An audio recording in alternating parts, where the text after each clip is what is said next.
ಮತ್ತೊಂದು ಕಡೆ ರಾಜ್ಯ ರಾಜಕೀಯದಲ್ಲಿ ಸಾಕಷ್ಟು ಚರ್ಚೆ ಆಗ್ತಾ ಇರುವಂಥದ್ದು ಜೆಡಿಎಸ್ ಮತ್ತು ಬಿಜೆಪಿ ಮೈತ್ರಿಯನ್ನ ಮಾಡಿಕೊಂಡಿದೆ. ಆದರೆ ಲೋಕಸಭಾ ಚುನಾವಣೆಯ ಸಂದರ್ಭದಲ್ಲಿ ಯಾವ ರೀತಿಯಾಗಿ ಇವರು ಸೀಟ್ ಶೇರನ್ನ ಮಾಡ್ಕೊಳ್ತಾರೆ ಅನ್ನೋದ್ರ ಬಗ್ಗೆ ಸಾಕಷ್ಟು ಚರ್ಚೆಗಳಾಗ್ತಾ ಇತ್ತು. ಆದರೆ ಈಗ ಲೋಕಸಭೆಯ ಸೀಟ್ ಹಂಚಿಕೆ ಬಗ್ಗೆ ಯಾವುದೇ ಸಮಸ್ಯೆ ಇಲ್ಲ ಅಂತ ಹೇಳಿ ದೆಹಲಿಯಲ್ಲಿ ಮಾಜಿ ಸಿಎಂ ಎಚ್.ಡಿ. ಕುಮಾರಸ್ವಾಮಿ ಅವರು ಹೇಳಿಕೆಯನ್ನು ಕೊಟ್ಟಿದ್ದಾರೆ. ಯಾವುದೇ ರೀತಿಯಾದಂಥ ಗೊಂದಲ ಇಲ್ಲ. ಆದರೆ ನಾವು 28ಕ್ಕೆ 28 ಲೋಕಸಭಾ ಕ್ಷೇತ್ರಗಳನ್ನು ನಾವು ಗೆದ್ದೇ ಗೆಲ್ತೀವಿ. ಪ್ರಧಾನಿ ನರೇಂದ್ರ ಮೋದಿಯವರು ಹಾಗೂ ಮಾಜಿ ಪ್ರಧಾನಿಗಳಾದಂಥ ದೇವೇಗೌಡರು ಚರ್ಚೆ ನಡೆಸಿದ್ದಾರೆ. ಇಬ್ಬರು ಕೂಡ 28ಕ್ಕೆ 28 ಕ್ಷೇತ್ರಗಳನ್ನು ಕೂಡ ನಾವು ಗೆದ್ದುಕೊಂಡು ಬಂದೇ ಬರ್ತೀವಿ ಅಂತೇಳಿ ವಿಶ್ವಾಸವನ್ನು ವ್ಯಕ್ತಪಡಿಸಿದ್ದಾರೆ. ಕೇಳಿ. ನಾವು ಎರಡೂ ಪಕ್ಷಗಳು ಸೀಟು ಹಂಚಿಕೆಯಲ್ಲಿ ಯಾವುದೇ ರೀತಿಯ ಸಮಸ್ಯೆಗಳಿಲ್ಲ. ಸುಗಮವಾಗಿ ಬಿ ಜೆ ಪಿ ಮತ್ತು ಜೆ ಡಿ ಎಸ್ನ ಯಾವ್ಯಾವ ಲೋಕಸಭಾ ಕ್ಷೇತ್ರದಲ್ಲಿ ಅಭ್ಯರ್ಥಿಗಳು ನಿಲ್ಲಬೇಕು ಅಂತಕ್ಕಂಥದ್ದು ಸುಗಮವಾಗಿ ಎಲ್ಲ ರೀತಿಯಲ್ಲಿ ಅಂತಿಮ ನಿರ್ಣಯಗಳನ್ನು ಮಾಡ್ತೀವಿ. ಅದರಲ್ಲಿ ಯಾವ ಸಮಸ್ಯೆಗಳಿಲ್ಲ. ಇಲ್ಲಿ ವಿಶ್ವಾಸ ಅನ್ನೋದು ಮೊದಲು ಬೇಕಲ್ಲ. ಆ ವಿಶ್ವಾಸವನ್ನು ನಾವು ಎರಡೂ ಪಕ್ಷಗಳು ಮೂಡಿಸ್ಕೋಬೇಕಾಗಿದೆ. ಅದು ನನ್ನ ಟಾಪ್ ಪ್ರಿಯಾರಿಟಿ. ಅದಕ್ಕೆ ನಾವು ಹೆಚ್ಚಿನ ಒತ್ತು ಕೊಟ್ಟಿದ್ದೇವೆ. ಎರಡೂ ಪಕ್ಷಗಳಲ್ಲಿ ದೆಹಲಿ ಮಟ್ಟದ ನಾಯಕರಿರಲಿ, ರಾಜ್ಯ ಮಟ್ಟದ ನಾಯಕರಿರಲಿ, ಎಲ್ಲರ ಜೊತೆಯಲ್ಲಿ ವಿಶ್ವಾಸವನ್ನು ಇವತ್ತು ಯಾವ ರೀತಿ ನಾವು ಪರಸ್ಪರ ಇವತ್ತು ಮೂಡಬೇಕಾಗಿದೆ ನಮಗೆ. ಅದು ನಮಗೆ ಪ್ರಾಮುಖ್ಯತೆ ಇರೋದು. ಸೀಟ್ ಹಂಚಿಕೆ ಒಂದು ಸಿಡಿ ಹೆಚ್ಚಿಗೆ ತಗೊಳ್ಳೋದು, ಕಡಿಮೆ ತಗೊಳ್ಳೋದು ಅದು ನಂತರ. ಅದು ಯಾವುದೇ ರೀತಿ ಗೊಂದಲಗಳಿಲ್ಲ. ಎಲ್ಲ ರೀತಿ ಸುಗಮವಾಗಿ ಸೀಟ್ ಹಂಚಿಕೆ ಆಗ್ತದೆ. ಬೈ ಜನವರಿ ಎಂಡೊಳಗೆ ನಾವು ಎರಡೂ ಪಕ್ಷಗಳು ಈ ಸರ್ಕಾರದ ಏನು ಲೂಟಿ ಇದೆಯಲ್ಲ, ಆ ಲೂಟಿ ಮೇಲೆ ಚುನಾವಣೆ ನಡೆಸ್ತೀವಿ ಅಂತ ತಿಳ್ಕೊಂಡಿದ್ದಾರೆ. ಖಜಾನೆ ಖಾಲಿ ಮಾಡಿ ಅದರ ವಿರುದ್ಧ ಯಾವ ರೀತಿ ಹೋರಾಟ ಮಾಡಬೇಕು ಅನ್ನೋದಕ್ಕೆ ಒಗ್ಗಟ್ಟಿನಿಂದ ಹೋಗಲಿಕ್ಕೆ ಎಲ್ಲ ರೀತಿಯಲ್ಲಿ ವೇದಿಕೆ ಸಿದ್ಧ ಮಾಡ್ತಾ ಇದ್ದೇವೆ. ಇನ್ನು ನಿಖಿಲ್ ಕುಮಾರಸ್ವಾಮಿ ಅವರು ಈ ಹಿಂದೆ ನಡೆದಂಥ ಲೋಕಸಭಾ ಚುನಾವಣೆಯಲ್ಲಿ ಮಂಡ್ಯದಿಂದ ಸ್ಪರ್ಧಿಸಿ ಸೋತಿದ್ರು. ಅದಾದ ಬಳಿಕ ಈ ಬಾರಿಯ ಚುನಾವಣೆಯಲ್ಲಿ, ವಿಧಾನಸಭಾ ಚುನಾವಣೆಯಲ್ಲಿ ರಾಮನಗರದ ನಿಂತು ಸೋತಿದ್ರು.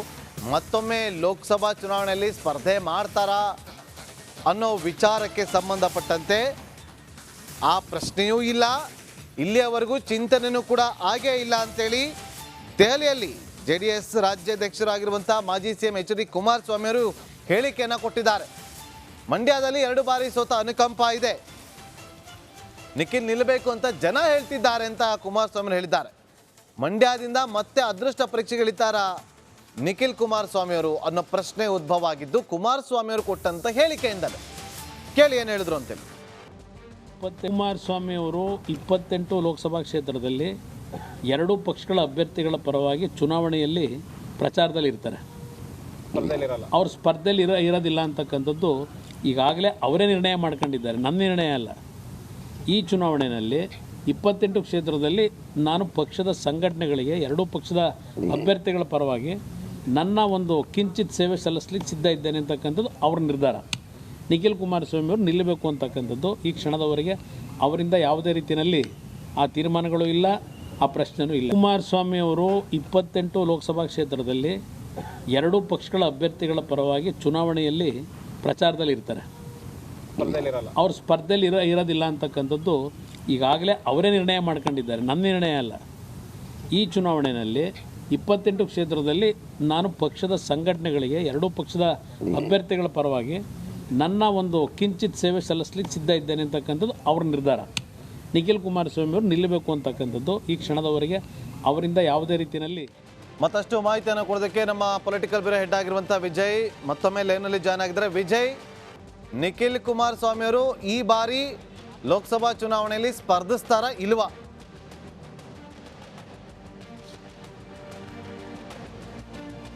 ನಾಗೇಂದ್ರ ಬಾಬು, JDSಗೆ 3ರಿಂದ 4 ಲೋಕಸಭಾ ಕ್ಷೇತ್ರಗಳು ಏನು ಬಿಟ್ಟುಕೊಡುವಂಥ 4 ಕ್ಷೇತ್ರಗಳು ಮೈತ್ರಿ ವಿಚಾರ ಸಂಬಂಧಪಟ್ಟಂತೆ ಸ್ಪರ್ಧೆ ಮಾಡುವಂಥದ್ದು ಬಹುತೇಕವಾಗಿ ಅಂತಿಮ ಆಗಿರುವಂಥದ್ದು, ಅಧಿಕೃತವಾಗಿ ಮಾತ್ರ ಅದು ಘೋಷಣೆ ಆಗಬೇಕಾಗಿರುವಂಥದ್ದು. ಪ್ರಶ್ನೆ ಉದ್ಭವ ಆಗಿರುವಂಥದ್ದು ಅಥವಾ ಕುತೂಹಲ ಕೇಳಿಸಿರುವಂಥದ್ದು, ಮಾಜಿ ಸಿಎಂ ಕುಮಾರಸ್ವಾಮಿ ಮತ್ತು ನಿಖಿಲ್ ಕುಮಾರಸ್ವಾಮಿ ಅವರು ಈ ಬಾರಿ ಲೋಕಸಭಾ ಕ್ಷೇತ್ರದಲ್ಲಿ ಸ್ಪರ್ಧೆ ಮಾಡ್ತಾರಾ ಅನ್ನುವಂಥದ್ದು ರಾಜಕೀಯ ವಲಯದಲ್ಲಿ ಚರ್ಚೆ ವಿಚಾರ ಆಗಿರುವಂಥದ್ದು. ಅದರಲ್ಲೂ JDSನಲ್ಲಿ ರಿಪಬ್ಲಿಕ್ ಕನ್ನಡಕ್ಕೆ ಬಂದ ಮೂಲಗಳ ಮಾಹಿತಿ ಪ್ರಕಾರ ನಾಗೇಂದ್ರ ಬಾಬು ಬಾಬು, ಅಂದ್ರೆ ಕುಮಾರಸ್ವಾಮಿ ಸ್ಪರ್ಧೆ ಮಾಡೋದಕ್ಕೆ ಹಿಂದೇಟನ್ನು ಹಾಕ್ತಾ ಇರುವಂಥದ್ದು, ಹಿಂದೇಟು ಅನ್ನೋದಕ್ಕಿಂತ ಸ್ಪರ್ಧೆ ಮಾಡೋದು ಬೇಡ ಅನ್ನೋ ಲೆಕ್ಕಾಚಾರದಲ್ಲಿ ಇರುವಂಥದ್ದು. ಅದರ ಜೊತೆಗೆ ನಿಖಿಲ್ ಕುಮಾರಸ್ವಾಮಿ ನಿಲ್ಲಿಸಬೇಕು ಅಂತ ಒತ್ತಡದ ಜೊತೆಗೆ ಒಂದಷ್ಟು ಸಲಹೆಗಳು ಬಂದರೂ ಕೂಡ ಅದನ್ನು ಕೂಡ ಕುಮಾರಸ್ವಾಮಿ ಅವರು ಒಪ್ಪಿಲ್ಲ. ಯಾಕೆ ಅಂತಂದ್ರೆ ಅಂದ್ರೆ ಈ ಬಾರಿ ಕುಟುಂಬದಿಂದ ಒಬ್ಬರು ಅಂದ್ರೆ ಪ್ರಜ್ವಲ್ ರೇವಣ್ಣ ಅವರಿಗೆ ಈಗಾಗಲೇ ಟಿಕೆಟ್ ಅನ್ನು ಘೋಷಣೆ ಮಾಡಿದ್ದು, ಅವರೊಬ್ಬರು ಮಾತ್ರ ನಿಂತ್ಕೊಳ್ಳುವಂಥದ್ದು, ಉಳಿದ ಕ್ಷೇತ್ರಗಳಲ್ಲಿ ಕಾರ್ಯಕರ್ತ ನಿಲ್ಲಿಸಬೇಕು ಅನ್ನೋ ಒಂದು ಅಭಿಪ್ರಾಯಕ್ಕೆ ಕುಮಾರಸ್ವಾಮಿ ಅವರು ಬಂದಿರುವಂಥದ್ದು. ಅದಕ್ಕೆ ಒಂದಷ್ಟು ರಾಜಕೀಯ ಕಾರಣಗಳು ಕೂಡ ಇರುವಂಥದ್ದು, ರಾಜಕೀಯ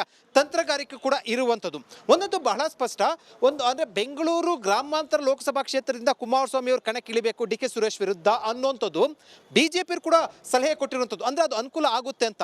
ಅದು ಇದಕ್ಕೆ ಕುಮಾರಸ್ವಾಮಿ ಅವರು ಒಪ್ತಾ ಇಲ್ಲ. ಅಂದ್ರೆ ಅವರು ಈಗಾಗಲೇ ಕೂಡ ತಮ್ಮ ಮಂಡ್ಯ ಲೋಕಸಭಾ ಕ್ಷೇತ್ರಕ್ಕೆ ಒಬ್ಬರು ಮಾಜಿ ಶಾಸಕರನ್ನು ಕೂಡ ಈಗಾಗಲೇ ಕೂಡ ತಯಾರು ಮಾಡಿರುವಂಥದ್ದು. ಜೊತೆಗೆ ಇನ್ನೂ ಕೂಡ ಕ್ಷೇತ್ರಗಳು ಕೂಡ ಅಂತಿಮ ಆಗಿಲ್ಲ ಇದ್ರೂ ಕೂಡ ಕುಮಾರಸ್ವಾಮಿ ಅವರ ಸ್ಪರ್ಧೆಗೆ ಒಂದಷ್ಟು ನಾನಾ ರೀತಿಯ ಕಾರಣಗಳಿಂದ ಹಿಂದೇಟನ್ನು ಆಗ್ತಾ ಇರುವಂಥದ್ದು. ಅಂದ್ರೆ ಸ್ಪರ್ಧೆ ಮಾಡೋಕ್ಕೆ ಮನಸ್ಸನ್ನ ಮಾಡಿಲ್ಲ. ನೋಡ್ಬೇಕು ಮೈತ್ರಿ ಅಧಿಕೃತ ಅಂದ್ರೆ ಏನು ಸೀಟುಗಳು ಅಧಿಕೃತ ಆದ ನಂತರ ಏನ್ ತೀರ್ಮಾನ ಆಗುತ್ತೆ ಅಂತ. ಸದ್ಯಕ್ಕೆ ಕುಮಾರಸ್ವಾಮಿ ಇಲ್ಲಿ ನಿಖಿಲ್ ಕುಮಾರಸ್ವಾಮಿ ಇಬ್ರು ಕೂಡ ಸ್ಪರ್ಧೆ ಮಾಡುವುದು ಬೇಡ ಅನ್ನೋ ಒಂದು ತೀರ್ಮಾನಕ್ಕೆ ಬಂದಿರುವಂಥದ್ದು Nagendra Babu. Okay, thank you Vijay ನಿಮ್ಮೆಲ್ಲ ಮಾಹಿತಿಗಾಗಿ.